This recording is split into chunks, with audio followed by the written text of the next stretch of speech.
IT કે class નથી, જીવન ઘડતરનું સાધન છે.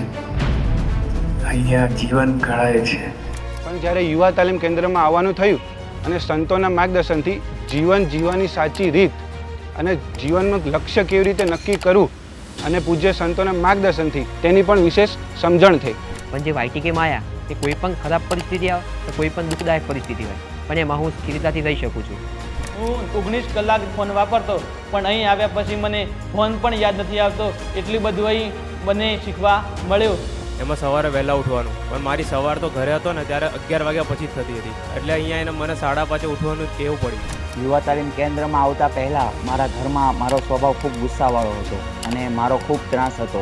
મમ્મી સાથે તો 10-15 દિવસ તે ક્યારેક બોલવાનું પણ બંધ થઈ જતું. પણ જ્યારે યુવા તાલીમ કેન્દ્રમાં આવ્યો ત્યારે એવી સમજ આવી કે હું જે પણ કરતો હતો એ ખૂબ ખોટું કરતો હતો.